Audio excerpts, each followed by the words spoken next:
और सबसे ज़्यादा हैरान कर देने वाली, चिंतित कर देने वाली बात, रशिया ने पाकिस्तान की एक पुरानी स्टील मिल जो बंद हो चुकी थी उसके साथ कोलैबोरेशन की।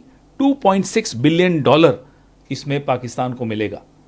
ये रशिया जो हमारा पुराना साथी, परंपरागत मित्र, वो अब पाकिस्तान के साथ हाथ मिला रहा है। अभी मोदी जी की सरकार जब से बनी है तब से Mi-35 रशिया ने पाकिस्तान को दिए। कोई सोच नहीं सकता था कि रूस और पाकिस्तान, रशिया और पाकिस्तान इतने करीब आ जाएंगे, लेकिन आपके सामने है।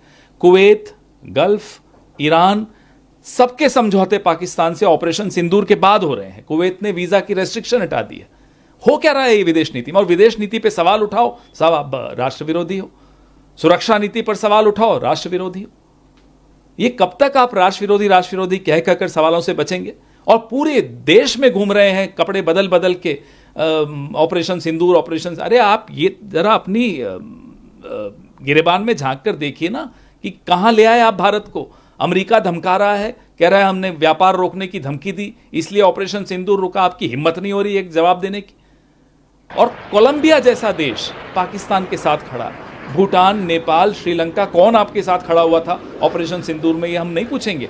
और सबसे ज्यादा, जैसा मैंने आपको कहा, ये दुखदाई विषय है कि रशिया आज पाकिस्तान के साथ खड़ा हुआ MOU साइन कर रहा है। पाकिस्तान के साथ एक बड़ी डील की है, और ये छोटी मोटी डील नहीं, $2.6 बिलियन की, यानी तकरीबन 21,000 करोड़ रुपए की डील की है। इससे एक बड़ा झटका लगा। हालांकि इस डील की पुष्टि अभी तक नहीं हुई है, और अगर रशियन सोर्सेस को माने तो उन्होंने इसको खारिज ही किया है। उन्होंने ये नहीं माना है कि ये इस तरह की कोई डील हुई है। लेकिन इस तरह की डील की खबर का निकलना ये अपने आप में बताता है कि कहीं ना कहीं रूस भी पाकिस्तान के साथ, या पाकिस्तान रूस के साथ अपने संबंधों को दुरुस्त कर रहा है।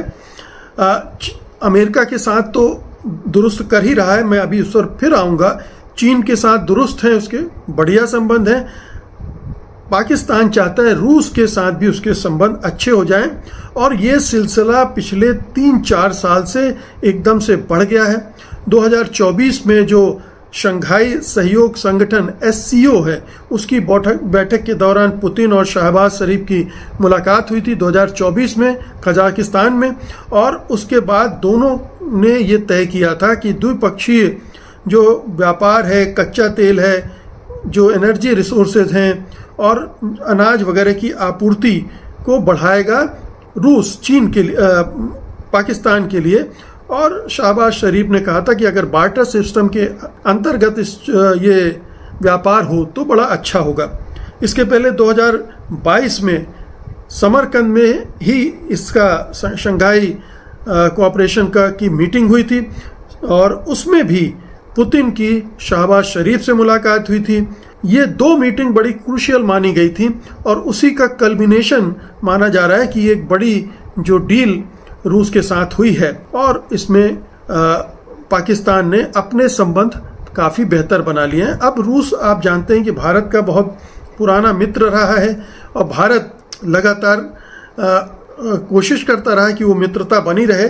हालांकि जब से भारत ने अमेरिका का रुख किया है, ज़्यादा अमेरिका के पक्ष में उसका झुकना शुरू हुआ है, और ये मनमोहन सिंह, और बल्कि कहनी चाहिए कि नरसिम्हा राव के ज़माने से ही शुरू हो गया था, लेकिन अटल बिहारी वाजपेयी की सरकार के दौरान एकदम से झुकाव बढ़ा। फिर मनमोहन सिंह की सरकार के दौरान भी चलता रहा वो सिलसिला, लेकिन नरेंद्र मोदी ने उसको एकदम से भारत को अमेरिका की तरफ झुकाव उसका बना दिया। और क्वाड वगैरह में जिस तरह की भारत की फिर हिस्सेदारी हुई, इस सब से एक मैसेज रूस को गया कि भारत जो है वो अब अमेरिका का सहयोगी बन रहा है। चीन के दिमाग में पहले से ही बात है, तो कहीं ना कहीं दूरियां भी बढ़ी हैं रूस और भारत के बीच में। तो रूस और भारत की बीच की दूरियां बढ़ रही हैं, और पाकिस्तान और रूस की दूरियां कम हो रही हैं, दोनों करीब आ रहे हैं। तो 2 महाशक्तियां चीन और रूस, इस पर पाकिस्तान ने काफ़ी काम किया है, और उसका ये नतीजा दिख रहा है अमेरिका के लिए। और फिर एक के बाद एक सरकारें उससे दूरी बनाने लगी थी। और यहाँ तक कि बीच में सरकार जो मदद मिलती है अमेरिका की तरफ से उस पर भी रोक लगा दी गई थी। लेकिन इस बार जब डोनाल्ड ट्रंप आए हैं तो उनका पूरा नज़रिया ही बदला हुआ है। पूरी तरह से वो पाकिस्तान परस्त दिखने लगे और ख़ासतौर पर अभी हमने युद्ध विराम के दौरान देखा कि उनकी क्या भूमिका थी, किस तरह से उन्होंने पाकिस्तान को बचाने के लिए युद्ध विराम इम्पोज किया, भारत को दबाव में लाकर किया और भारत की उससे छीछा लेदर भी हुई, क्योंकि जिस तरह से मोदी सरकार को दबाव में डालकर युद्ध विराम करवाया गया उसने भारत की भी छवि को प्रभावित किया। तो ट्रंप एक तरफ से झुके हैं और ट्रंप को झुकाने या ट्रंप को अपने साथ रखने में, अब आप देखिए कितनी बढ़िया कूटनीति है इस मामले में। पाकिस्तान की तारीफ करना चाहिए कि चीन जो अमेरिका का जानी दुश्मन बना हुआ है उसके साथ उसके घनिष्ठ संबंध हैं। 81% हथियार वो वहाँ से ले रहा है। चीन ने पाकिस्तान में तमाम तरह के प्रोजेक्ट चला रखे हैं। पूरा बलूचिस्तान में चीन घुसा हुआ है, ग्वादर पोर्ट वगैरह, इधर गिलगिट की तरफ सी पैक का प्रोजेक्ट है, BRI का प्रोजेक्ट है, ये तमाम प्रोजेक्ट चल रहे हैं। और ऐसी सूरत में उसने अमेरिका के ट्रंप प्रशासन को भी अपने साथ खींच लाने में सफलता कायम कर ली है। और बताया जा रहा है कि ये सफलता एक दूसरे तरीके से की रणनीति से किया गया है और उसमें रणनीति ये रही है कि ट्रंप सरकार के बजाय ट्रंप परिवार को प्राथमिकता दें, ट्रंप के कारोबार को प्राथमिकता दें और वहां लालच दिया जाए पाकिस्तान में आकर कुछ अपने उद्योग धंधे विकसित करने के लिए। और इस मामले में जो ट्रंप परिवार के लोग हैं वो पाकिस्तान के टच में लगातार हैं और दूसरे जरियों से भी जो पाकिस्तान के कारोबारी हैं उनको ट्रंप के साथ लगा दिया गया है। तो ट्रंप तो बेसिकली बढ़िया आदमी है, व्यापारी आदमी है और वो राष्ट्रपति पद पर रहते हुए भी अपने धंधे को बहुत प्राथमिकता दे रहे हैं। कहने को वो दूर हट गए, लेकिन उनके जो परिवार के लोग हैं या जो उनके जो नज़दीकी कारोबारी मित्र हैं, जैसे विटकॉफ हैं जो कि मध्य पूर्व में बीच बचाव कर रहे हैं, विभिन्न देशों में मध्यस्थता कर रहे हैं या ट्रंप की जो राजनीति है, कूटनीति है, उसको आगे बढ़ाने में लगे हुए हैं। और विटकॉफ ट्रंप के कारोबारी मित्र भी हैं और उनके जरिए भी पाकिस्तान में खेल चल रहा है व्यापार का, कारोबार का, कि कैसे ट्रंप के कारोबार को फायदा पहुंचाया जाए। तो पाकिस्तान ने, शहबाज शरीफ ने वो रास्ता अपनाने के बजाय जिसमें भारत चल रहा था कि हम ट्रंप सरकार से औपचारिक ढंग से, आधिकारिक ढंग से अपने संबंध बनाएंगे, वो रास्ता उसने नहीं अपनाया। उसने एक ऐसा रास्ता अपनाया जिसमें ट्रंप को बहुत खुशी होती है। ट्रंप को अपने व्यापार से प्यार है और वो अपने व्यापार को हर जगह बढ़ाना चाहते हैं और अपने राष्ट्रपति पद का भी उसके लिए दुरुपयोग कर रहे हैं, ये सब जानते हैं। तो पाकिस्तान ने अमेरिका को भी, ट्रंप को भी अपने साथ रख लिया है। अब एक साथ दुनिया की 3 बड़ी महाशक्तियां चीन पाकिस्तान के साथ हैं। रूस पाकिस्तान के साथ 100% ना भी हो, लेकिन उसके खिलाफ तो 1% भी नहीं है, क्योंकि रूस भी पाकिस्तान के साथ अपने व्यापारिक संबंध बढ़ाना चाहता है। कच्चा तेल जो जिस सैंक्शन की वजह से वो दूसरे देशों को नहीं दे पा रहा था, उसने पाकिस्तान को भी ऑफर किया था, पाकिस्तान नहीं ले पाया, लेकिन ये आगे चलकर ये होने वाला है। रूस इसको इस तरह से देख रहा है। तो ये जो 3 तरह से उसने अपने को मजबूत कर लिया है, इसमें अब आप देखें कि भारत कहाँ है। भारत के साथ क्या चीन है, क्या अमेरिका है और क्या रूस है। तीनों जगह वो फिसड्डी हो गया है। और ये क्यों हुआ है? क्योंकि हमारी कूटनीति विफल हुई है, हमारी विदेश नीति विफल हुई है। और उसके विफलता का एक कारण यह है कि हमारी विदेश नीति और कूटनीति एक व्यक्ति के इर्द गिर्द हो गई। उसके अहंकार, उसके विश्व गुरु बनने की महत्वाकांक्षा, हर जगह छा जाने की इच्छा, हर जगह दिखने की इच्छा, हर बातचीत को अपने हिसाब से मोड़ने की इच्छा और ना समझी के बावजूद अपने को सबसे समझदार बताने और साबित करने की इच्छा, जो उन्होंने यूक्रेन वार को रुकवाने के प्रयास किए, उसमें भी झलक गई। तो भारत इस मामले में बहुत पिछड़ गया है। और इसीलिए अंतर्राष्ट्रीय स्तर पर पाकिस्तान का नैरेटिव तो बड़े आराम से खींच रहा है। पाकिस्तान अपने प्रति सिंपैथी भी पैदा कर रहा है। अब देखिए, कोलंबिया एक छोटा सा देश है जो कि बहुत मायने नहीं रखता अंतर्राष्ट्रीय राजनीति में। हमारा सर्वदलीय प्रतिनिधिमंडल वहाँ गया था और कोलंबिया ने पाकिस्तान की तारीफ कर दी और हमारी आलोचना कर दी। बाद में किसी तरह से उसको मैनेज किया गया और इसे कूटनीतिक विजय बता दिया गया। लेकिन सबसे पहली बात तो यह है कि कोलंबिया ने ऐसा किया क्यों था। जाहिर है कि पाकिस्तान की डिप्लोमेसी ज़्यादा प्रोएक्टिव रही होगी। उसने पहले से वहाँ पर भारत के खिलाफ कान भर दिए होंगे और इसलिए उस तरह की प्रतिक्रिया आई है। तो ये कहने का मतलब यह है कि पाकिस्तान की डिप्लोमेसी ज़्यादा प्रोएक्टिव है, ज़्यादा मैच्योर दिख रही है आज की तारीख में।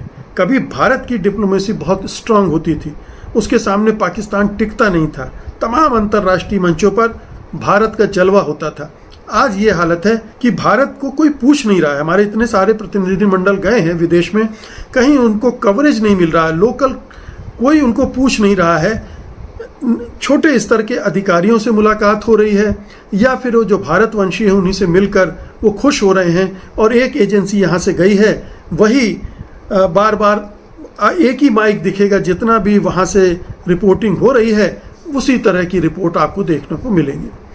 तो एक तरफा कि भारतीय प्रतिनिधिमंडल गजब का काम कर रहा है ये सिद्ध करने के लिए, ये और उसमें भी मोदी की कैसे तारीफ हो रही, मोदी सरकार की कैसे तारीफ हो रही है, इसको और हाईलाइट किया जा रहा है। तो हमारा नज़रिया अभी तक बदला नहीं है और जो पाकिस्तान है उसने बड़े कायदे से अपने को अंतर्राष्ट्रीय राजनीति में स्थापित करने में कामयाबी हासिल कर ली है और ये भारत के लिए एक बहुत बड़ी मुश्किल पैदा करने जा रहा है। अब देखिए कि भारत के लिए एक बहुत अच्छा रास्ता खुल रहा था कि रूस के विदेश मंत्री सेर्गेई लावरोव ने कहा कि हम RIC यानी रूस, इंडिया और चाइना की जो तिकड़ी है, जो एक मजबूत गठबंधन बन सकता है, हम उसको फिर से मजबूत करना चाहते हैं। अब ये करीब 27 साल पुरानी पहल है जो 2002 में RIC बना, उस पर काम शुरू हुआ और थोड़ा काम आगे बढ़ने लगा और फिर गलवान की वजह से उसमें रुकावट आई और फिर कोरोना की वजह से रुकावट आई। लेकिन भारत ने अपनी तरफ से RIC को मजबूत करने के लिए क्या किया?